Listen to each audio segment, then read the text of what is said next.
Hello friends, welcome to my YouTube channel. आबार सकलोके Krishna Mohan YouTube channel पुनर्बार स्वागतम जानाइছো।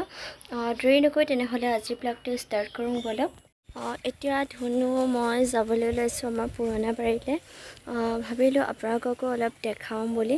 তেনেহলে বলকচোন আমাৰ আজি পুৰণা বাৰীটো কোনফালে আছে আপোনালোকক দেখাওঁ।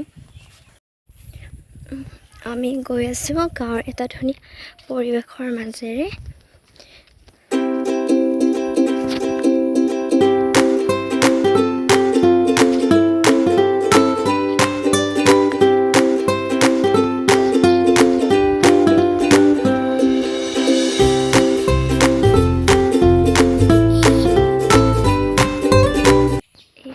আমাৰ পুৰণা বাৰী এয়া অকণমান দেখালোঁ। ইয়াত আগতে আমাৰ ঘৰ আছিলে। যিহেতু ঘৰ আমি এতিয়া তালৈ গ'লোগৈ। এয়া যোনটো কলগছজোপা দেখিছে যে আপোনালোকে, তাত আমাৰ আইতাৰ মৈদাম দিয়া হয়। যিহেতু এই আইতাৰ মৈদাম আৰু খুৰা মৈদাম আছে। আৰু এয়া আমাৰ কঠীয়ানি আপোনালোকক দেখুৱালোঁ অলপ আমাৰ পুৰণা বাৰী। সেয়া মাহঁতে মাছ সিঁচি আছে। এয়া মা আৰু দেউতাই মাছ সিঁচি আছে। ভাবিলোঁ আপোনালোককো অলপ দেখাওঁ। আৰু মোৰ খুব বেছি ভাল লাগে মাছ ধৰি, কিন্তু ধুনু আছিলে বাবে মই মাছ ধৰিব নোৱাৰিলোঁ। মাহঁতৰ সিঁচা অকণমান দেখালোঁ আপোনালোকক।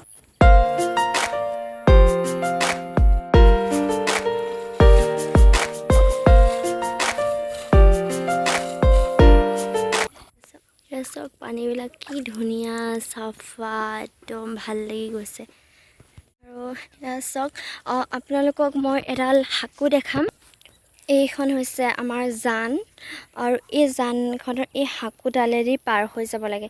ভাবকচোন কিমান ভয়ানক এই হাকুডাল। আৰু এতিয়া পানী কম আছে, পানী বেছি হ'লে মানে বহুত অসুবিধা। এই হাকুডালেদি পাৰ হৈ যাব লাগে। ভাবকচোন কিমান কষ্টকৰ হয় মানুহৰ। আৰু এইটো বাটেদি আমি নামঘৰলৈ যাব লাগে, আৰু প্ৰায় হাকুডাল পাৰ হৈ আহিব লাগে। যিহেতু এইটো ৰাস্তা বোকা হৈ যায়, সেইকাৰণে এই হাকুৱেদি যাব লাগে। এডাল হাকু, আৰু তাতে বাঁহৰ হাকু, বহুত ভয় লগা মানে। আৰু সৰু ল'ৰা ছোৱালী নিবলৈতো বিৰাটেই ভয় লগা। চাওক এয়া এইডাল হাকু। অথনি পোৱা মাছ ইমানখিনি মায়ে বাচিলে, আৰু আছে আৰু বচা নাই। আৰু এইটো এটা কুচিয়া পাইছিলোঁ, ভাবিলোঁ আপোনালোককো অলপ দেখাওঁ। এতিয়া হৈছে আবেলি টাইম। ধুনু শুই আছিলে, শুই উঠিলে। উঠি পেলাই দুয়োটাই এনেকৈ আবেলি টাইমত আগফালে বহি ভাল লাগে। আৰু দুয়োটাই বহি আছে ধুনীয়াকৈ গছৰ মানে কুণ্ডাৰ ওপৰত বহি আছে দুয়োটাই। আৰু ধুনুৱে খেলি আছে জুনুকাৰ লগত। এইটো ধুনু শুই উঠিছে। ধুনু হাই কৰি দিম। শুই উঠি অকণমান মনটো বেয়া হৈ থাকে। এইকেইটা গছৰ কুণ্ডৰ ওপৰত আমি ধুনু মই বহি আছোঁ। এয়া ভাজিব লৈছোঁ কুচিয়া। পিঁয়াজখিনি অলপ ৰঙা কৰি আদা নহৰু দি দিলোঁ, আৰু এয়া মাংসখিনি দি তাৰপিছত অলপ আলুখিনিও দি দিলোঁ।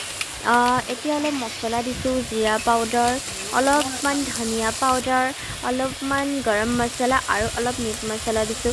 আৰু ৰেড চিলি নিদিওঁ আমি। ৰেড চিলি দিলে অলপ পেট পুৰণি টাইপৰো হয়, সেইকাৰণে ৰেড চিলি নিদিওঁ। এইখিনি এনেকৈ মছলাখিনি দি দিছোঁ। তাৰপিছত লৰাই আছোঁ। অলপমান পানী দিলোঁ। তাৰপিছত অলপ লৰাই এতিয়া অলপমান হালধি দি দিম।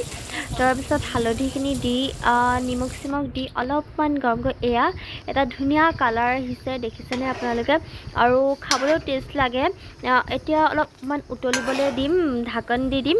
তাৰপিছত যেতিয়া উতলিব, আলুখিনিও সিজিব, অলপমান আলু ভাঙি পেলাই অলপ গ্ৰেভি টাইপৰ কৰিম। এয়া খাবলৈ লৈছোঁ ভাত, মাছৰ পিটিকা, জলকীয়া, এয়া দালি, আৰু এয়া মাংস কুচিয়া, এয়া ভাত আৰু পিঁয়াজ। এনেকৈ আজি ভাত সাজ খাওঁ আমি। আজিৰ ব্লগটো যদি চাই ভাল লাগিলে like, comment, share and subscribe কৰিব নাপাহৰিব। আৰু কাষতে থকা বেল আইকনটো প্ৰেছ কৰি দিব, তেতিয়া মই যেতিয়াই নতুন ভিডিঅ' দিম আপোনালোকে ন'টিফিকেশ্যনসমূহ পাই যাব। আৰু সকলোৱে জানে ছাবস্ক্ৰাইব বাটনটো সম্পূৰ্ণ বিনামূলীয়া, তো সকলোৱে ছাবস্ক্ৰাইব বাটনটো টিপি দিব, ৰঙা কালাৰৰ, সকলোৱে জানে। আৰু সেইটোত কোনো পইচা খৰচ নহয় আপোনালোকৰ। তো আজিলৈ বাই বাই। আকৌ নেক্সট এটা ভিডিঅ'ত আহি আছোঁ।